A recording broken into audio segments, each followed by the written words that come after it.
Okay guys, today I am so excited. Excited about what? We're gonna reach out to my friend Dave. Where is he? Have I met Dave before? No, you've never met Dave. Then what's he gonna talk to us about if we don't know him? He's gonna tell us about Timon. That little dude from The Lion King? I love that movie. Timon is his dog, so he's gonna tell us a little story about how they came together. Ooh, is it full of intrigue, mystery, swashbuckling adventure? Most important of all, is he cute? I'm pretty sure he's cute. And is he single? I don't know if he's single. That's something you'll have to ask Dave. So what do you say? You wanna reach out and contact Dave? Stop yapping and dial them already. Hey Dave, thanks for jumping on with us today. Can you tell me like how you found Timon, how he came into your life?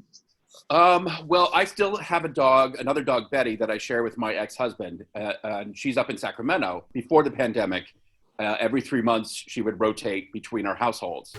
Co-parenting is beautiful, man. Mm-hmm. And so we both promised each other that we wouldn't get another dog because it would be weird, trying to share where Betty thinks it's her space and the other dog comes in.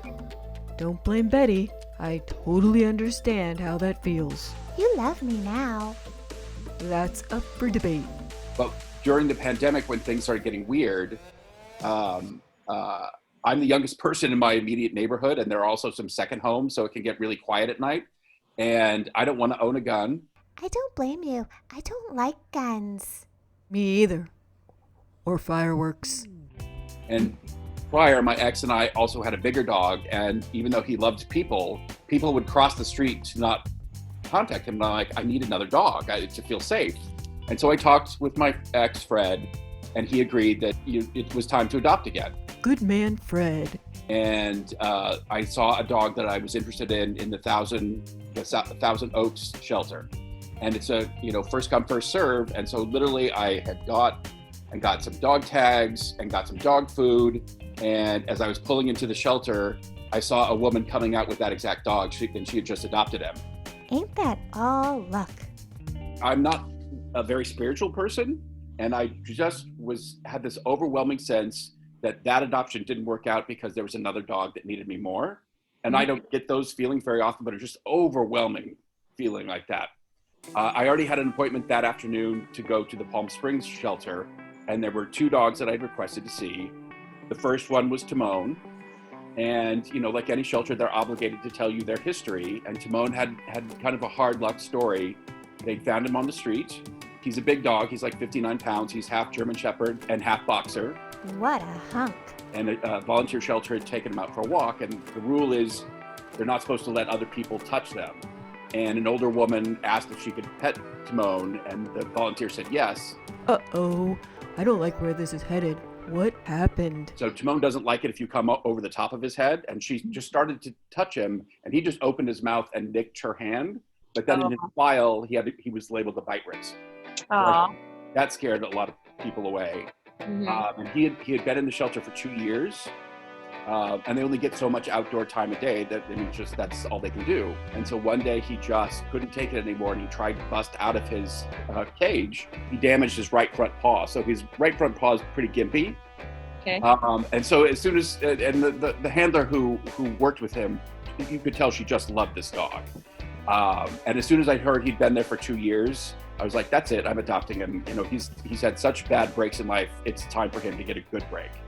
Hell yeah, it was. Respect, Timon. And so I told Nina, the handler, that, and she burst into tears, and then I burst into tears. Now I'm almost in tears. And so I adopted him, and he was so happy to have a home. I brought him home, and I had a dog bed left over from my other big dog, Scooter. And he ran to the bed, he grabbed a toy, he went on his back and just started playing. He was so happy to have his own space. Mm-hmm. And he's just been a terrific dog. He has a real strong bark. He barks at the mailman every day.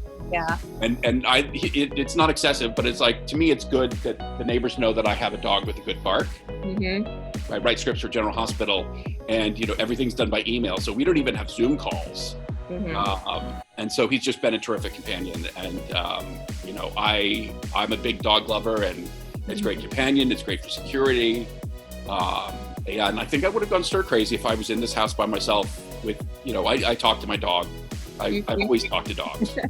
I think we all do. And Yeah. the great thing is when they talk to you back. Then why do you tell us to shut up so often? I think it was meant to be. Mhm.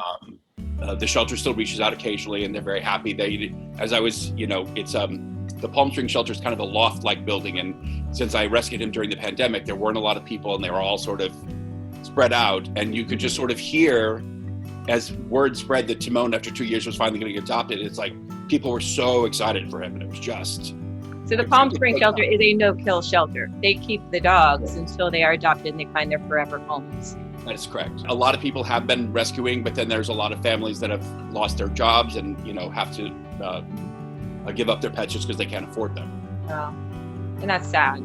Yeah, They are family. They become your family, basically. absolutely. So, was it all love at first sight? It was not love at first sight because, again, he's been at the shelter for 2 years, so he was so happy just to be outside. Yup, outside will give you a case of the excited feels. What's your favorite toy? He used to love tennis balls, but he would eat them, and then it started affecting his stomach, so no more tennis balls. Timon, you must be my brother from another mother. Tennis balls are my jam. He likes any toy because he destroys them. Okay. And what's so wrong with that? I don't get the issue here. What kind of activities do you like? How do you keep in such great shape? Ruff. We go to the park twice a day. Yo, Stacy, step up the game. You hear that? Twice a day. What's his type? Hopefully cute, short, and stocky. He does not like other dogs. Uh-oh. He's a solitary man. Well, again, he's initially interested, but then it's like if they move at all, he gets aggressive. And again, it's like I've adopted him in the pandemic. So normally I would have, been taken to the dog park to get used to things. I'm okay with a little bad boy action. Do you guys have travel plans? You guys gonna go somewhere together? Is he a traveling dog or is he more a homebody? Well, I haven't even thought about that because I've only had him since the pandemic. You could come visit us. I think I might like to take him to the ocean, see if he likes that. Mm-hmm. Now that I know he can swim. We have one of those oceans, but I don't swim. I'll just watch Timon swim. Hubba hubba. Dave and Timon, it's been such a pleasure. Thank you for sharing the story. Oh, yeah, I'm so glad you guys found each other. me too. Wait a second, can I get Timon's personal number just so I can slide into his DMs? You guys are a hot mess. Don't you remember Dave talking about Timon and the park lady? Which is so stinking cute. Wait, come back. Tell me more about how cute I am. Hello?